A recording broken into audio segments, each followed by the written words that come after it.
अर्किडार life बेसी रोचे 15 दिन मसे रोचे से अर्किडा को ही चूज कर ना काटिला हाँ गचर तो काटिला भी 15 मसे जाए रही पार से विभिन्न प्रकार कस्ट A B C row grade रो आछी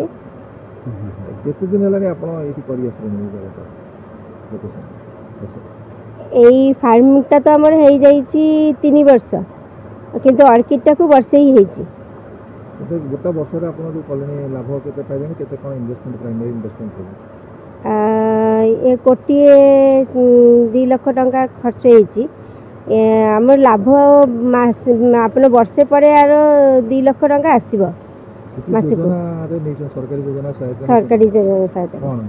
जे कोन केते लोन सैंक्शन होइछि कोन लोन नंबर 50 लाख टंका सैंक्शन होइछि मुख्यमंत्री 50% सब्सिडी पाइबे फाउंडर सीईओ ऑर्किड बायोटेक ता छड़ा आईसीएआर जो अच्छी Indian council for agriculture research government of India तार मो मेंबर ये जो प्रोजेक्ट अच्छी ये प्रोजेक्ट रे मो टेक्निकल एक्सपर्ट टेक्निकल एडवाइजर आर जो प्लांटिंग मटेरियल जो सप्लाई होती ऑर्किड बायोटेक जो हॉर्टिकल्चर कंपनी अच्छी भुवनेश्वर रे ये प्लांटिंग मटेरियल सप्लाई होती एटा प्राय ये जनवरी को एटा 1 ईयर कंप्लीट है ए 43,000 प्लांट लगी एठारू कमर्शियल हार्वेस्ट आरंभ है आपड़ देखुं गोटे माने सेकेंड ईयर बेलू गोटे गचर 5 to 6 स्पाइक नेला भली ये रही जी आम प्रोडक्शन आसूची थर्ड ईयर बेलू गोटे गचर 7 to 8 स्पाइक पर प्लांट आसीबो आ मंथली रिटर्न जो मंथली रेवेन्यू ये मास को 2 लाख टंका भली आसीबो सब खर्च जाइकरी बाकी आप ये जो प्रोजेक्ट देखुं प्रोजेक्ट तो 1 crore 20 lakhs हूँ project cost including cooling chamber आप पल्ली हाउस सहित जो कूलिंग चैम्बर अच्छे ये 20 लाख टंका ये खर्च होती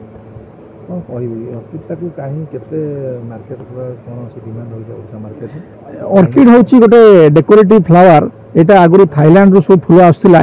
किसी जगह थाईलैंड रू फुल आसूची आमर ओडिशार जो कोस्टल क्लाइमेट अच्छी जेहेतु ये ह्यूमिडिटी भल टेम्परेचर भल अच्छी तेणु ऑर्किड रो डेंड्रोबियम वैरायटी बेसिकली बहुत भल ग्रो करुच्ची मेनली आमर जो क्लाइमेट आमर जो ह्यूमिडिटी रोची 60 to 70% ह्यूमिडिटी आर्द्रता तो से आर्द्रता जो ऑर्किड रो ये डेंड्रोबियम वैरायटी बहुत भल भाव में ग्रो होची मैडम जो यहाँ हूँ 1.3 एकर ये जमी आमर वीर बाबू ये आमर सुपरवाइजर आ मैडम तो संबिता बोस होती यार एंटरप्रेन्योर ए 2 जन सुपरवाइजर काम करुँच आटा बेसी लेबर ए आवश्यक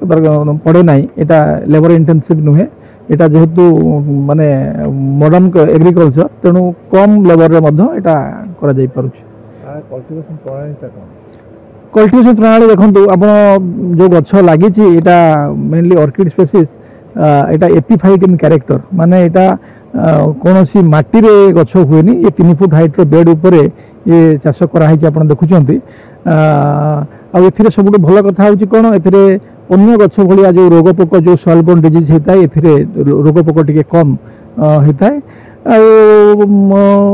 डेकोरेटिव फ्लावर हिसाब से माने world one of the most beautiful decorative flower होची ऑर्किड डेंड्रोबियम तेणु यार बहुत चाहिदा रही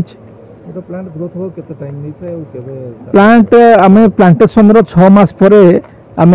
हार्वेस्ट नहीं पारिबा किंतु 1 ईयर हूँ एक्चुअली तार actual vegetative growth period 1 year पर आम ठीक भाव में नहीं पार्चे